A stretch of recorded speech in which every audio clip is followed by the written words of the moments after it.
ಪೂರ್ಣಚಂದ್ರ ತೇಜಸ್ವಿಯವರ ಕಾರ್ವಾಲೋ ಕಾದಂಬರಿಯು ಕನ್ನಡ ಸಾಹಿತ್ಯದಲ್ಲಿ ಒಂದು ವಿಶಿಷ್ಟ ಸ್ಥಾನವನ್ನು ಪಡೆದಿದೆ. ಇದು ಕೇವಲ ಒಂದು ಕಾದಂಬರಿಯಾಗಿರದೆ ವಿಜ್ಞಾನ, ಪರಿಸರ, ಮಾನವ ಸಂಬಂಧಗಳು ಮತ್ತು ಹಾಸ್ಯವನ್ನು ಅದ್ಭುತವಾಗಿ ಬೆಸೆಯುವ ಒಂದು ಪ್ರಯೋಗಾತ್ಮಕ ಕೃತಿ. ಇದರ ಬಗ್ಗೆ ಇರುವ ಪ್ರಮುಖ ವಿಮರ್ಶಾ ಅಂಶಗಳು ಇಲ್ಲಿವೆ. ಕಾದಂಬರಿಯ ಸಾರಾಂಶ: ಕಾರ್ವಾಲೋ ಕಥೆ ಮಲೆನಾಡಿನ ದಟ್ಟ ಕಾಡು ಮತ್ತು ಅಲ್ಲಿನ ಗ್ರಾಮದ ಪರಿಸರದಲ್ಲಿ ನಡೆಯುತ್ತದೆ. ಹಾರುವ ಓತಿಯನ್ನು ಫ್ಲೈಯಿಂಗ್ ಲಿಜಾರ್ಡ್ ಹುಡುಕಿಕೊಂಡು ಬರುವ ವಿಜ್ಞಾನಿ ಕಾರ್ವಾಲೋ ಮತ್ತು ಅವರ ಸಹಾಯಕ ಮಂದಣ್ಣ, ನಿರೂಪಕರಾದ ತೇಜಸ್ವಿ ಅವರೊಂದಿಗೆ ಸೇರಿ ನಡೆಸುವ ಸಾಹಸಮಯ ಪಯಣವೇ ಕಾದಂಬರಿಯ ತಿರುಳು.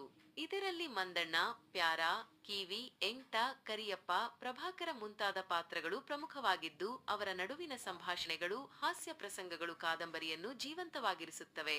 ವಿಮರ್ಶಾ ಅಂಶಗಳು: ಹಾಸ್ಯ ಮತ್ತು ಮನರಂಜನೆ: ಕಾರ್ವಾಲೋ ಕಾದಂಬರಿಯ ಪ್ರಮುಖ ಶಕ್ತಿ ಅದರ ಹಾಸ್ಯ.